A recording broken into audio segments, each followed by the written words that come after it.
It occurs to me that some kind of expert, I should probably have set my lineups before I did this show, but I'm counting on the fact that I got a little bit of time after. Better not run too long, I suppose. Hey, what's up, everybody? He should say, if Dan could remember how to talk. It's week 3 of the weekly lineup show, the week ahead preview. I am joined, as always, by D-Ball B-Ball. Derek, good day to you, sir. I hope that it's okay that I introduce you as just D-Ball B-Ball at this point. Oh, absolutely. Give the people what they want. If that's how they want to know me, then that's what I'll answer to. So does that mean that your first name is just D, or is it D-Ball, or is it D-Ball B? Well, I gotta throw it out there. My sister's actually who we call D. So if you yell out D, I'm probably not going to respond due to a life of just knowing that's someone else. But hey, if we're going to do that, then let's roll with it. Call me D, call me D-Ball B-Ball. Just don't call me late for dinner. I'm gonna say that your first name is D-Ball B. Okay. And your last name is Ball. So that would then make you part of the Big Baller brand. There you go. Feeling pretty good about yourself with that. As long as I can collect some royalties off of that, I think that's a deal. Yeah, pretty good revelation here to start the show. Welcome in, everybody. I am Dan Vespers, at Dan Vespers on social. He is at D-Ball B-Ball. And we're going to be looking at week 3. And for those that are new to the program, Derek is an expert at the week ahead. He writes the week ahead piece at Sports Ethos. That's in the Fantasy Pass, but he also has a nice little primer to get you going over on social media. And so that's actually where we're going to start this week. Maybe that'll be the second thing we do. I do want to get it on the screen so people can start to look at that. You can go find him there. You can see it on the page if you're watching with us on YouTube. Chat room, by the way, also open if you guys have any questions for Derek towards the end of his appearance here on the show. First things first, what's the overarching theme of week 3? I feel like we're into streaming land now. I don't feel like there's any real, because like week 1 it was no, week 2 it was kinda, week 3 it feels like go ahead. No? Yeah, I guess you could say that. One of the big things that's kind of pushing me in that direction right now is the fact that we're looking at a 6-day week because you got election day in the States tomorrow, something that I didn't know when I looked at the schedule, but it was fairly obvious to me once I did a little bit of research. So you're getting a little bit more of a condensed schedule that's going on right now. There are several game days where you actually see double-digit games being played. You've got 3 days that are 10 games or more, and another one Friday, which is 9 games. So really, I think you could call it like a get in where you fit in kind of a streaming opportunity here. Monday, Wednesday, Friday, and Sunday. Basically, I'm expecting most people's starting lineups to be filled with their regular roster players, the guys that they're holding every single week. Not really a lot of streaming opportunity there, but obviously there will be some need for some teams to fill in some spaces. Thankfully, having so many teams playing on those days, really, it's just a best player available stream right now. The exceptions being Thursday, a 2-game day, and Saturday, a 4-game day, where really there's a very, very limited value set to pull from. And among that group, there's going to be a lot of competition. We'll call it a gold rush for those players, because really, if everyone's playing a mostly even schedule, the only way to get a competitive advantage, which I would define as having a games played advantage over your opponent, is to be one of those people that has more players active on Thursday and Saturday. So I think if you're looking at your lineups versus your opponents this week, if you're anywhere near a tie with them as far as games played, you have to be targeting people that are active on Thursday and Saturday. Do you make a move with that in mind today, or do you wait until Thursday to jump at that? Well, it depends on how competitive of a league you're in. I'm going to assume that everyone's in a competitive league and that everyone in those leagues is listening to Sports Ethos and realizing that, there is a fair, you know what I mean? I think if you're in a competitive league, there is no time to wait. You got to go now because everyone's going to be targeting those days. I mean, if you've looked at the schedule at all this week, you must know by now that those are the days that you have to really get an edge in. And so if you're in an active league, you should assume that the other managers are looking at the same players you are for Thursday and Saturday. And sometimes it's just better to get them early. There are some teams that actually let you cover your early week, your Monday and your Wednesday, while still getting ready for that first game on Thursday. And it's definitely advisable to go for those teams. But again, you're picking from a fairly limited pool right now. You basically, the Bucks are your best option if you want to ride it out for the entire week, while having a move that will cover your 2-week game days. But it's entirely possible for an attentive manager to just take a 2-game stream on the Monday, Wednesday, and then flip their players for someone from the Hawks, Bucks, or Magic, and cover both the Thursday and the Saturday with just that one move. I'm going to leave it up to those managers to judge whether that's something they can do right away or whether that's something they're going to wait a couple of days to do. But I say err on the side of caution when there's so much riding on having those games. Yeah, if you're full already today and Wednesday, what is there an advantage to making your Thursday moves now, or does it make more sense to just wait and see if your guys are playing on Monday and Wednesday and act accordingly in that fashion? What's your move if you're already full? Oh, if you're full, then absolutely go nuts. You're going to stash them anyway. You don't plan to use them, but you might as well have them there when you need them. If you don't lose anything for gaining them or for adding them on Monday, then I see no reason to call that a concern. If you do end up needing them, then yeah, you know what, you're accepting the risk that you might have wasted a move that could have been used later on. But I would rather trust that my lineups are going to be filled, that I can't predict injuries. I can't know if someone's going to be in and out of the lineup, so I'm going to assume they're fully healthy and assume that it would be safe to, if I know I'm going to be full, make my moves for Thursday on Monday. So let's take a moment here to go through some of what you have in your Twitter thread. Week 3 streaming strategy. I'm going to read a little bit for those that are listening after the fact, not watching live and can't see it on their screen. Indiana and Milwaukee have a perfect start to the week. You write, this is the quote, by the way. They will be active every possible day until Friday. Long stream any rotation players such as Aaron Nesmith, Bobby Portis, Jay Crowder, Jalen Smith, Malik Beasley, Obi Toppin. As we start to move through this, you mentioned that most of the league plays Monday and Wednesday, no games on Tuesday. So you're looking at best player on the Monday, Wednesday, such as guys like Kobe White, Denny Avdia, Dylan Brooks, Grant Williams, Herb Jones, Josh Hart, Naz Reid. I don't want to read the entire thing verbatim, but you did mention here, once you get to Thursday, Atlanta, Milwaukee, and Orlando are active and play again after a rest day. Guys like Bogdan Bogdanovic, Cole Anthony, DeAndre Hunter, Jay Crowder, Jalen Suggs, Malik Beasley, Mo Wagner, Sadiq Bey. What about as you get into Friday, Saturday, Sunday? What should folks be planning ahead? Because that's kind of where I paused here. That people can read it from your thread, but can you talk us through, like, how many moves would you say you should still have when you get to Friday? Because I'm assuming you want people to make a move on Thursday if they didn't use it already earlier in the week. Absolutely. Well, I mean, my general rule is that by the time you're getting to Sunday, you should have one or no moves left if you do plan to be an aggressive streamer. So we are coming up on the cutoff point for making moves and having them actually be valuable. If you do plan to use all of your moves, I think I would plan to have maybe one move left after Friday. The best option for Friday has got to be the Celtics because they're on a back-to-back, which presents quite an ideal situation for managers that do have that space to make a second move after Saturday night wraps up, because they will be able to flip that player for one more streamer on Sunday.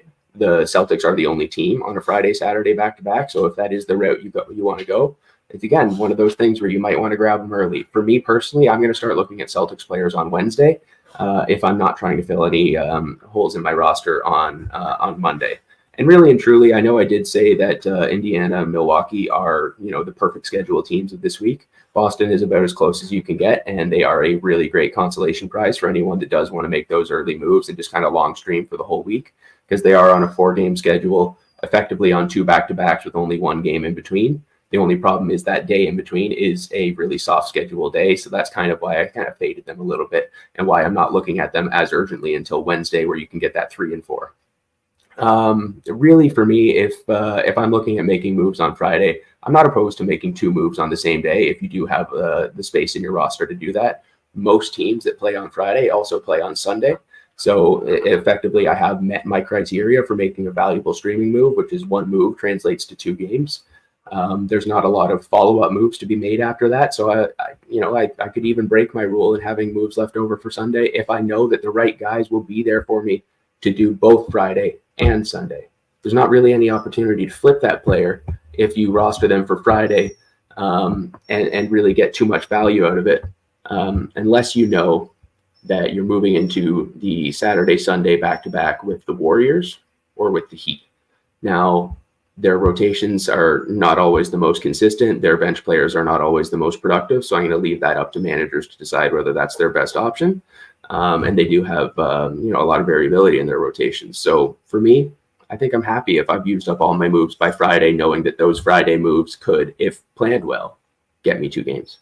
Do you ever plan to have a move left over on Sunday to try to churn out some extra stuff for the following week, or is that just a luxury that pops up every once in a while?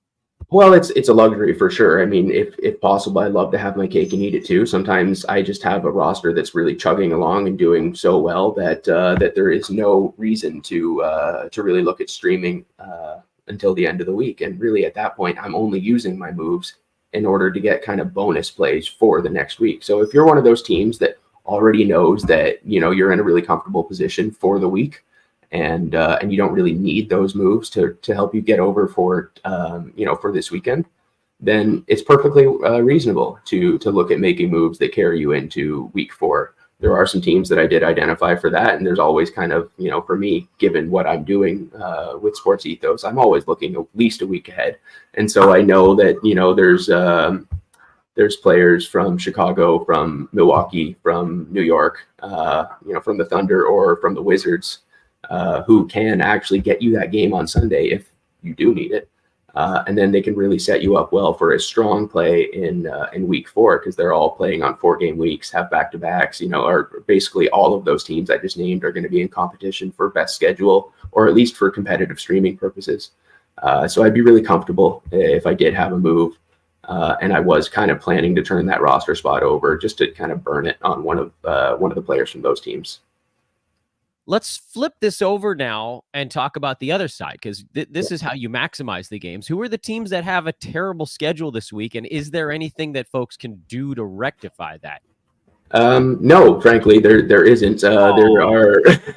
There are 3 teams that I'm sorry to be the bearer of bad news, but there's just no redeeming qualities to their schedules. So you got the Cavs. They don't play until Wednesday, and then they don't play again until Saturday. You've got the Blazers. They don't play until Wednesday, and then they don't play again until Sunday. And then you've got my Raptors again Wednesday and then Saturday. So 2 games of waiting to start the week. Really 1 game, I guess. We're gonna factor out Election Day as a non-playing day. But really, they don't play until Wednesday, and then they have another 2-game break. So if we as streamers are looking at kind of creating value with our moves, there's no way to create value because there's no 2 and 3 day period that you can exploit and really kind of make your moves stick together as one coherent, chain of events, I guess we'll call it. This to me is the time to drop all of those players that are from those 3 teams. Again, the Cavs, the Raptors, and the Blazers. If you have anyone from those teams near the bottom of your bench in a head-to-head league right now, I probably wouldn't be holding on too tight. You have to really believe in those guys if you're going to hold on to them through a incredibly disadvantageous schedule week. And frankly, with some of the talk I'm hearing around some players that might fit this criteria, Gary Trent Jr., for example, I'm not really feeling too optimistic about reasons to hold them. Well, that's a downer, and you're a Canadian, so I feel like that counts triple when you talk about Raptors, isn't that? Oh yeah, yeah, that's true, right? Yeah, I think so. At least Yeah. Okay, yeah, I just want to make sure I had that part right. What about? Okay, so we've got some bad teams in there. What if you have? And this is a tough one. I mean, this is a loaded question, and streaming is the short answer. But what if you are stuck with players on those teams that you can't get rid of? What if you have Donovan Mitchell and Darius Garland on a team? What if you have, I don't know, Scotty Barnes and Donovan Mitchell on a team? Do you just have to wear it? Do you stream the crap out of your other roster slots? What do you do if you're in a situation like that? Or do you try to take a little bit of a long view in a situation like, because obviously you're not dropping those guys, but sure, maybe there's someone at the end of your bench that in a regular week you wouldn't use them as a streaming slot, but in this one maybe you would. Is there something you do differently if you're just coming into a week at a game's disadvantage? Because that's something I just came out of. Somehow I was at a game's disadvantage like by 11. I don't know how the hell that even happens in a regular league. That's absurd. There wasn't any amount of streaming I could have done to overcome an 11-game gap, especially when you consider the fact the dude I'm playing against would just stream right back at me if I started to do it. So what do you do in a situation like that? Just try to minimize your losses?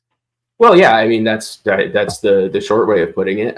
Just to go back to what you're saying, if you're one of those people that has Donovan Mitchell, Scotty Barnes, Darius Garland, any of those other stars from those teams. First off, congratulations, you got some really good players, and I'm happy to tell you that if you have a player of that quality, it probably won't hurt you too much this week because they are going to be productive enough in 2 games, with all likelihood, that they are going to bring back top 100 value.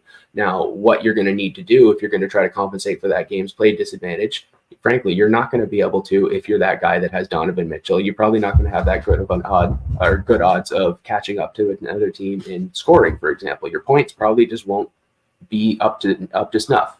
But there are categories like blocks, like steals, like 3-pointers, which, if done properly, and if you get the right specialists, which frankly steals and 3-pointers off of the waiver wire are very, very achievable, categories. It's possible to come back. We call them high impact stats for a reason, and that reason is that it doesn't take as much of them to make a really big difference in fantasy. So, frankly, yeah, if you're behind the 8 ball by a considerable amount in terms of games played total, counting stats probably aren't going to be your thing this week. You're looking at efficiency. You're looking at your shooting percentages, which, frankly, it doesn't matter how much volume you have. You just want to make a higher percentage of shots than the other team, something that really can't be controlled, if anything, by streaming. You're looking at turnovers, which, again, if you have a games played disadvantage, you're probably going to be doing better in anyway. You're looking at steals, you're looking at blocks, you're looking at threes. Now, not every team builds that way. Personally, I like to draft this way so that I'm always prepared for this. But if you are able to pivot towards any of those 6 categories, 6 categories is more than enough to win. So you just have to really make sure that you're focusing, frankly, almost exclusively on those areas if you're at a considerable disadvantage by games played. Ideally, if you are streaming well, you can probably get a bonus 8 games out of your stream if you're assuming that 1 stream equals 2 games and you do it 4 times. But again, like you were saying, there's no telling that the other manager won't do that. You might know your league a little bit better than I will, depending on who's listening here. But yeah, not every manager will stream back. So if you do think that you're playing against an inattentive manager or a manager that maybe just doesn't have that much flexibility with their roster right now, a lot of those wait and see prospects that we're not sure if we should drop, we're not sure if we should hold. There's going to be some teams that are in decision paralysis right now. So you're going to have to judge what your league looks like and whether those 3 counting stat categories are a possibility for you. If they are, and if you think that other manager might not be able to keep pace with you, with the moves that you're making, then sure, go for it. But if it's me, every single time, I have to be looking at high impact stats. I'm going to try to get a few questions from the chat room in here that are sort of streamy or lineup-y related. That's a proper terminology? So Wayne says, should I start Mo Wagner or Kyle Anderson? I'm going to assume that this means in the near term, as opposed to sort of like a Games Cap Roto. I'll hit the Games Cap. I see your Games Cap Roto questions in the chat room. Don't worry. I'll get to those in a little bit. That'll be towards the end of the program, but I want to use Derek's brain for these sort of, spur of the moment nightly decisions. Which way do you lean on this one? I mean, in a vacuum, it's always going to be slow-mo for me. I'm a huge, huge fan of him. So just in general, I'm always going to be advocating for playing him. But then if you look at the schedules for the 2 teams, you've got slow-mo in a 4-game week, slow-mo Kyle Anderson, in case anyone missed that. And then you've got the Magic, who are on a 3-game week. So yes, the Magic do have that advantageous Thursday, Saturday slate, but really you don't get much out of them until Thursday and Saturday. Whereas you could realistically start Kyle Anderson all 4 games. I would actually be happy to start him. Even if I did have a lineup full, I might actually be looking at making some tough decisions and taking one of my holds out in that scenario in order to start Kyle Anderson, because he is so productive in all of those categories that I was just talking about, those high impact areas. He is a 3-point shooter. He is a good steal and block producer. He does have solid percentages. And I think that's the kind of guy that I love to target for a streamer. He can do a little bit of everything, and I'm pretty confident in that in a 4-game week.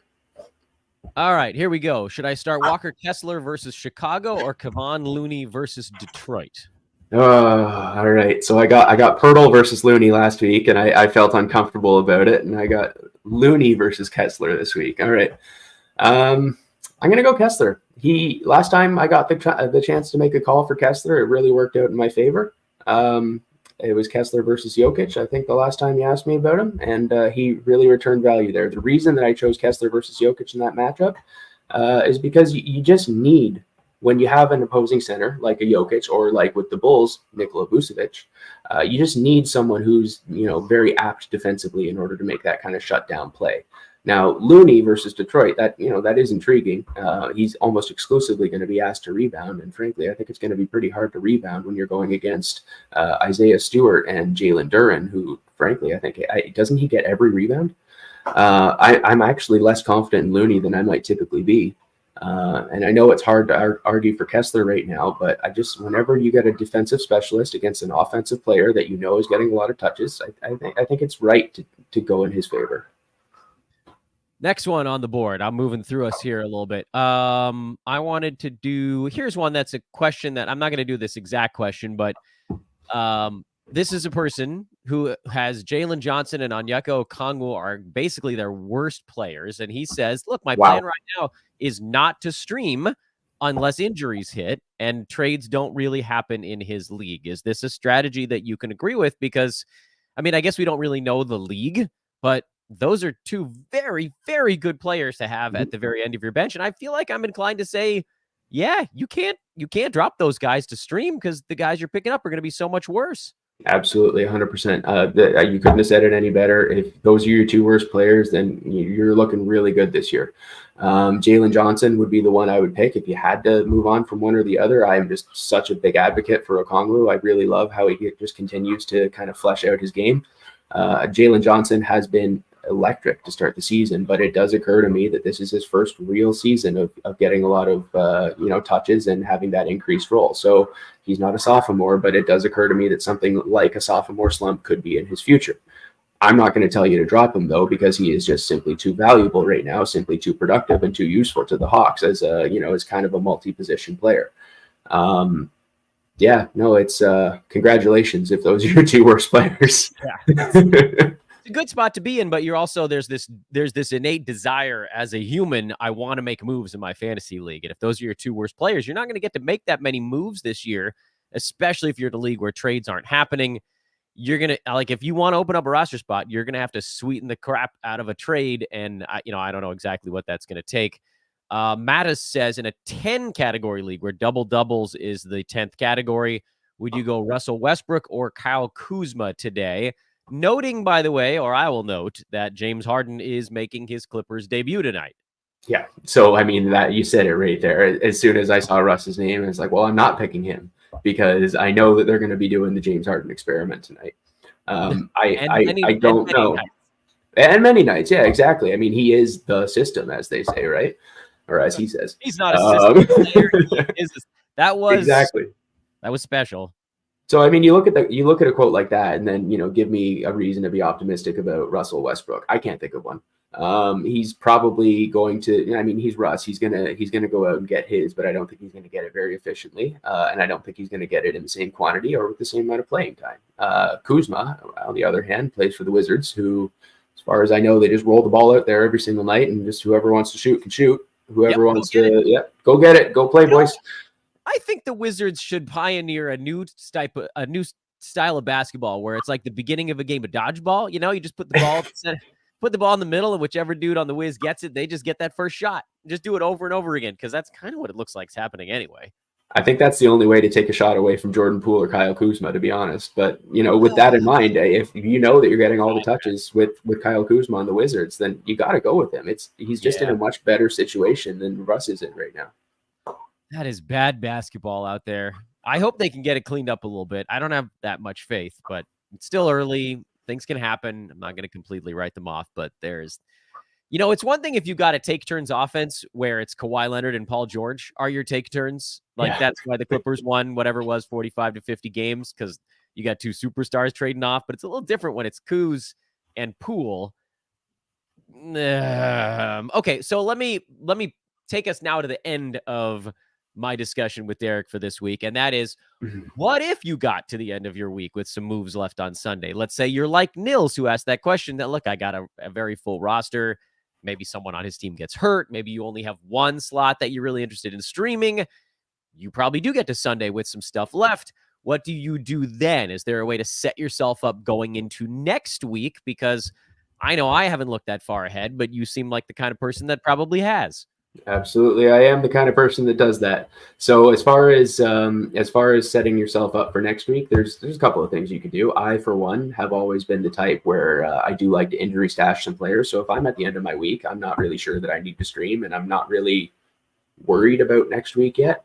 If I see on my waiver wire there's an injured player, like let's say Bojan Bogdanovic, maybe name another injured player, Trey Murphy, and I have the opportunity to pick them up and stash them without penalizing myself for that week of competitive play, then I think that's something I would consider. If I'm looking at streaming, then I'm probably looking at a team that's active on week 4 Monday, because there's only 4 games that day. So, I mean, really, if possible, I would probably be trying to get one of the players from those teams. I think I named it earlier, but that's going to be Chicago, Milwaukee, New York, Oklahoma City, and Washington that are going to give you the best edge for the early part of next week. Next week, if possible, you should be targeting teams that are active on Monday and on Thursday in particular as the 2 weakest scheduled days. So if you do see that you have a player that's potentially available that would be there for the 13th or for the 16th, then I think it's worth picking them up a little bit early. All right. You are officially off the hook, Derek. Yeah, I know. Celebrate a little bit. Folks listening didn't get to see the 2-fisted pump there. Thank you as always, my man. I hope that I'm trying not to make you too uncomfortable here, but give it time. We've got a whole season for me to weird you out. We doing okay so far? Oh, absolutely. I'm loving every second of it. But we'll make it weird. I'm not worried. I have faith. Yeah, let's get weird. He's Derek Ball. He's at bball on all social media platforms, including in our Discord, where if you have a fantasy pass, you can pick his brain whenever you like at the Ask the Pros thread. If you got questions about the week ahead piece, also in the fantasy pass, go check that out. You can hit us up at Discord on social media. Derek, until next Monday, my good man. It was a pleasure. We got a few more things to cover here on the show before we wrap it up. We are not all the way done, but a big, big, big thank you, as always, to Derek Ball for taking the time on Monday afternoon to walk us through the week ahead, get us situated here, get us ready for some streaming.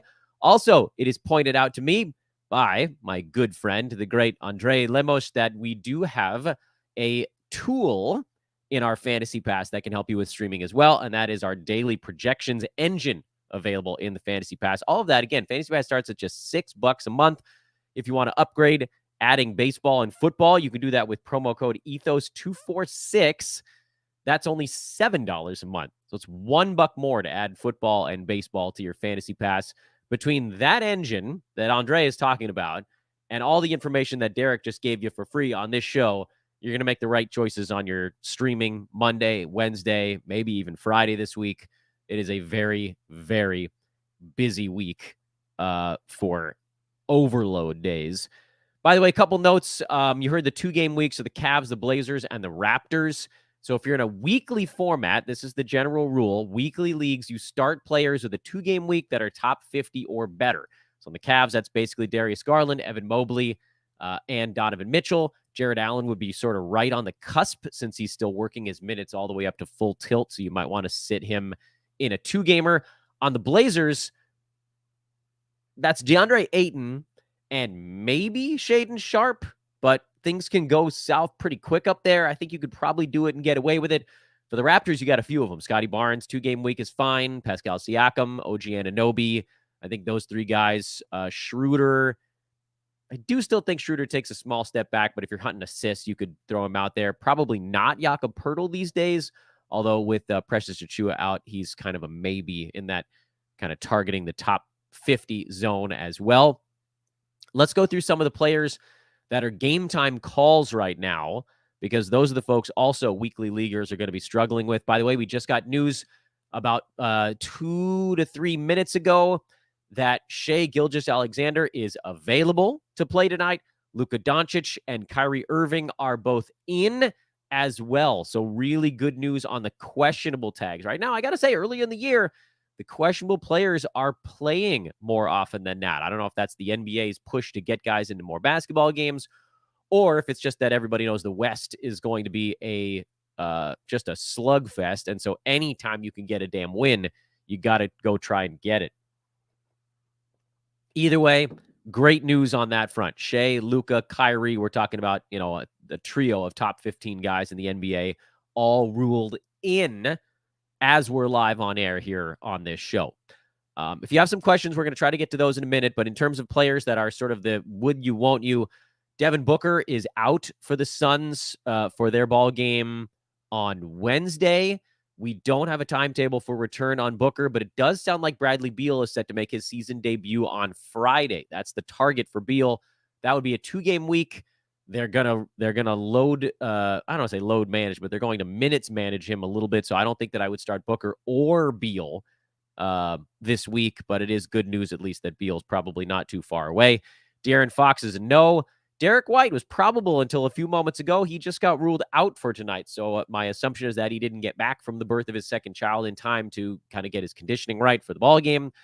I'd assume he's back by Wednesday. Then they go Wednesday, Friday, and Saturday. And so that's more than enough for Derek White, who's been a top 20 fantasy play so far. Kristaps Porzingis is a game time decision for tonight. Again, even if he doesn't play in this one, he's dealing with a sty in his eye. Presumably, they'll be able to treat that over the next couple of days. So I don't think you'd get any fewer than 2 games, probably closer to 3, even 3.5, depending on the call later on this evening. They play at 5 o'clock, so it's not right at lineup lock, but a little bit later. So I think I'm probably a go on Porzingis this week. Keldon Johnson is a weird one. He's questionable with a sore left wrist. They play at 4, so we'll have an idea of whether or not he's healthy this week in the next hour or so. Then they go Wednesday, Friday, Sunday the rest of the week. He's been incredibly efficient so far, which is not something we expected after last year. If you've been rolling with a warm Keldon Johnson to this point, you probably continue to do so this week. Unless he's ruled out later tonight, then you might want to take back off a little. Draymond Green is questionable in the back-to-back. Jimmy Butler is probable, so he's fine. So you're keeping him in there. Draymond is questionable. Warriors go Wednesday, Saturday, Sunday, I believe. Yeah. So I would start any Warriors that are questionable or better. So Draymond is one of those guys.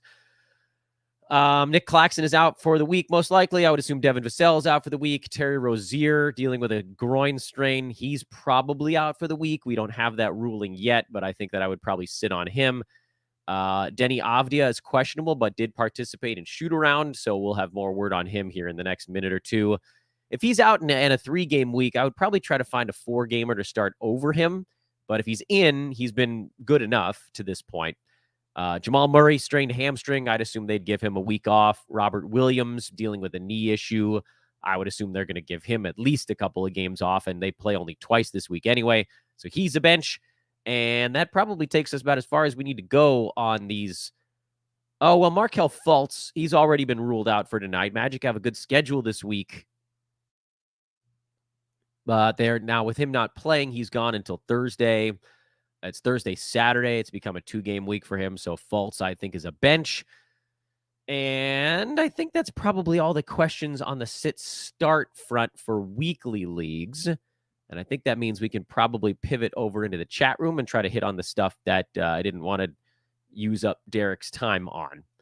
Freaky says, how low to buy Nick Claxton? Well, let's assume he's out another month. See if you can get him for an 80-90 range guy. Someone that doesn't want to sit on it. Now, the issue, of course, is can you afford to sit on Nick Claxton for a month? And the answer is, I don't know. Only you know that about your own team. Hi, would you trade Kyrie for Jamal Murray and Anthony Simons? I would not. This is a points league. No, I want Kyrie. Give me the better player in most trades. Max Strus or Bruce Brown? I think we had this question earlier today. I'm going to lean Strus on this one, but it's very, very close. I don't know that it's going to make a massive difference in your team either way, but I like Strus, especially if literally anybody that takes shots in Cleveland goes down, he has a huge role.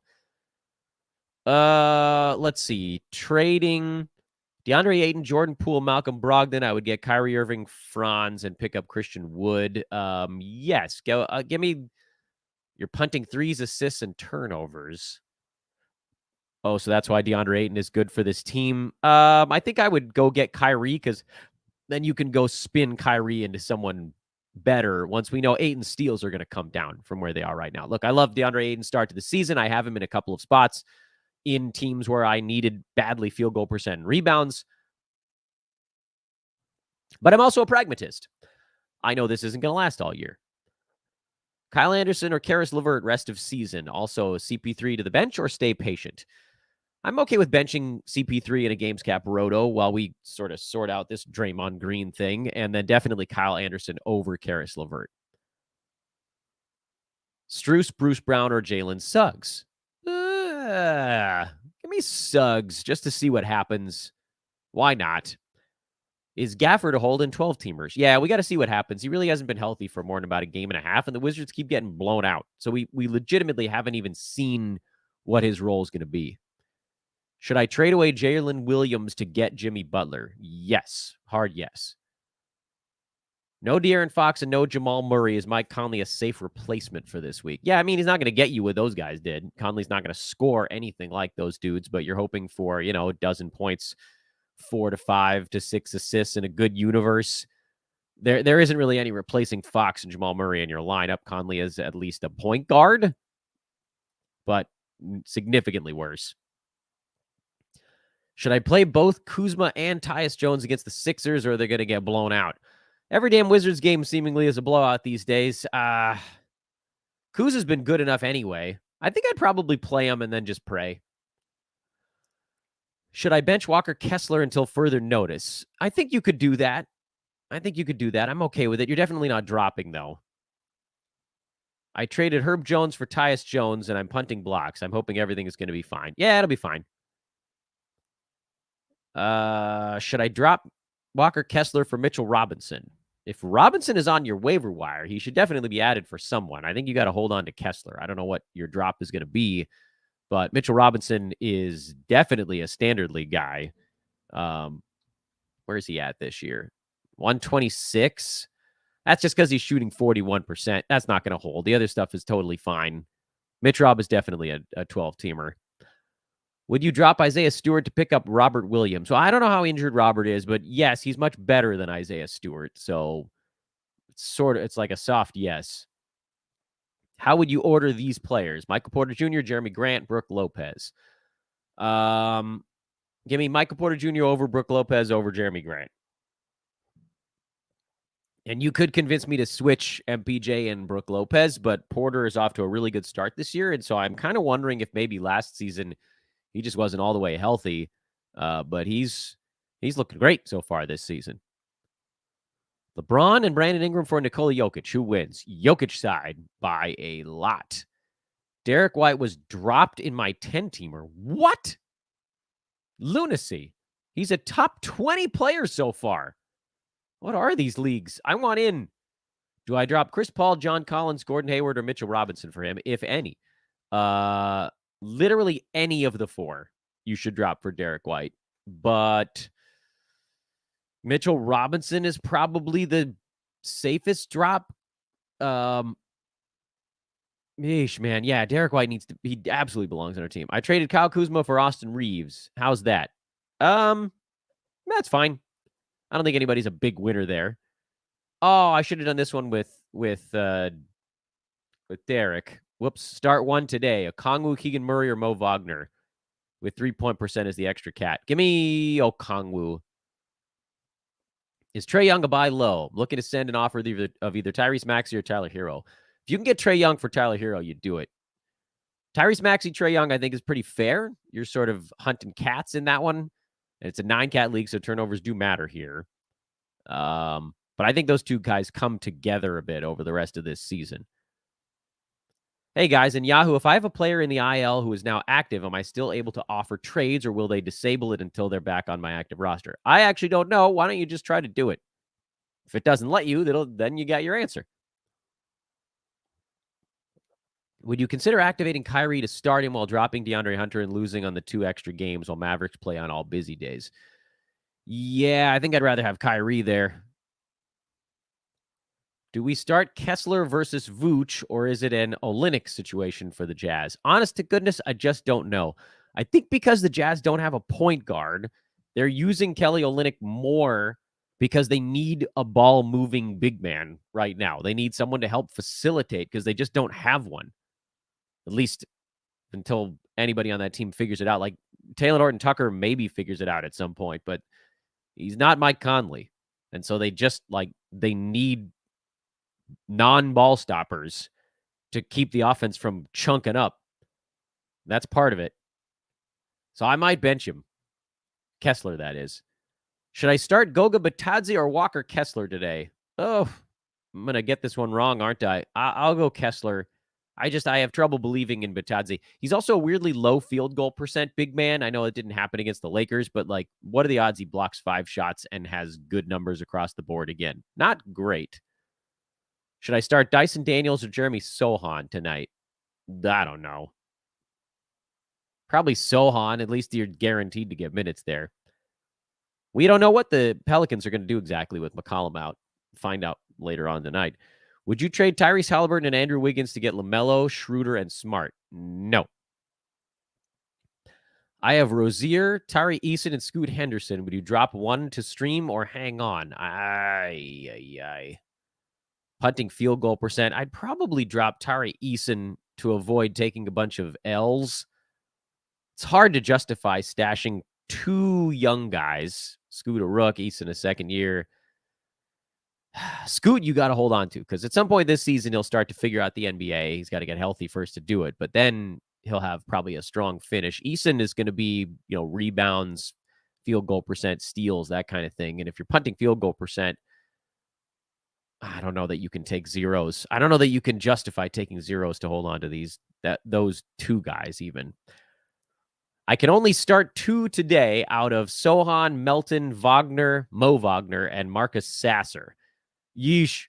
You need a DFS expert for this question. I'm probably going to Anthony Melton and Marcus Sasser, but I may live to regret it. Do I trade Derek Lively and Andrew Wiggins for Aaron Gordon? No. Aaron Gordon's off to a really good start this year, and he's still number 96 because he doesn't make free throws. His defensive stats are likely to come down. Yeah, I think I'd rather just wait and see what Derek Lively becomes. Is Kyrie going to just play off ball and stand in the corner all season and Luka with the ball in his hands 90% of the time? Nah, man, they'll figure it out. Also, by the way, it's worth pointing out that as quiet as it seems like Kyrie has been, he's number 27 in 9-cat right now.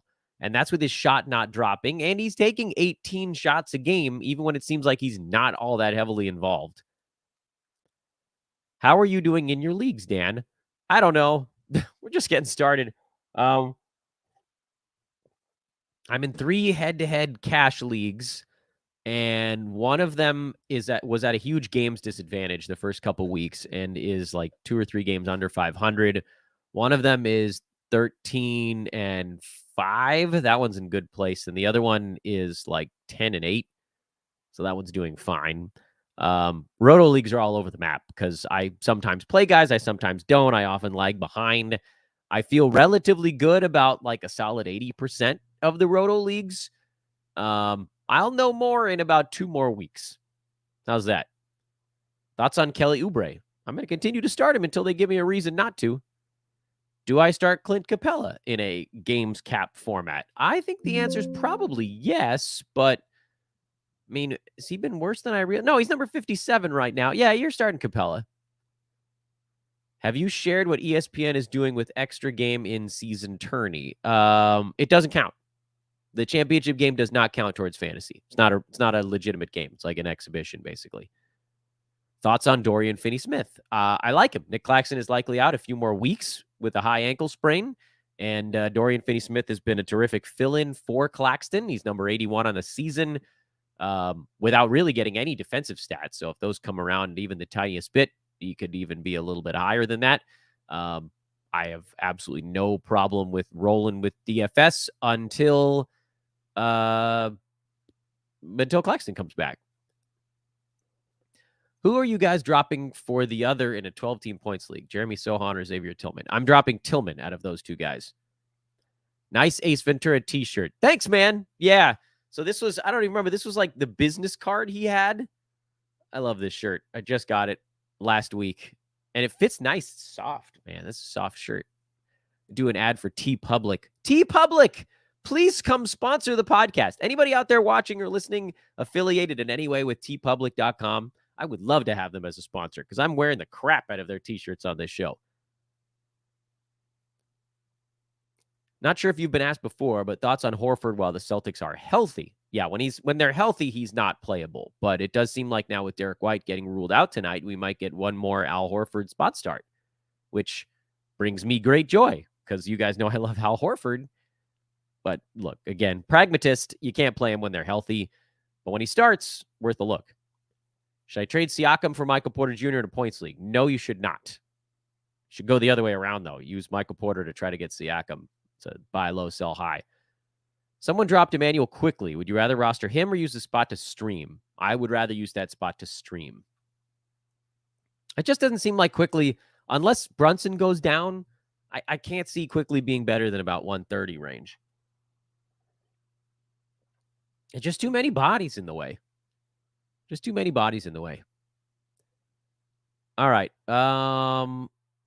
We all caught up? Yeah, we're all caught up. Great work, everybody. Thanks for tuning in. This was your weekly preview show for week 3. Again, a big thank you to Derek Ball. I forgot to tell you guys to please like, rate, subscribe, all that good stuff on your way out. Find me on social media at Dan Basburst. And also, hey, grab the oven mitts because this news is too hot to handle. As we feast our way through mountains of mashed potatoes and cranberry sauce, let's chat about the unsung hero of the holiday season, the Manscaped Lawnmower 5.0 Ultra. That's right. It's time to say goodbye to your man's old razor and make sure he's smooth as the pumpkins on the doorstep. Hop on over to manscaped.com and use promo code ETHOS20 to get 20% off and free shipping on your order. Get ready. Oh my God, I'm going to say it. I'm going to do it. Get ready for your man to gobble, wobble, and glide his way through thankful season with the Lawnmower 5.0 Ultra. Yeah, I did it. Anyway, it's time for me to get cleaned up also. I got to get my Lawnmower 5.0 charged up, and I'm going to start doing it live on air one of these days. So again, head on over to manscaped.com, use promo code ETHOS20 to get 20% off and free shipping on your order. Again, that is ETHOS20, 20% off, free shipping at manscaped.com. ETHOS20, be thankful this holiday season for the best gift of all from Manscaped. Dig it. Can you dig it? I can dig it. All right, everybody. Good luck this week. Get those lineups set. I need to go handle my own, actually, as I get off this pod. 2-show Monday in the books. Tomorrow should be, I think we're talking to Raphael Johnson tomorrow. I screwed up the scheduling last week, and I'm hoping we can get him on here to break down some early season reactions. That'll be fun if I can make sure that I don't muck up the scheduling again. All right. Again, like, rate, subscribe, all that stuff on the way out. We'll see you guys over on social at Dan Basburst, at DBallBball if you want to hit up Derek for questions about the week ahead. Later.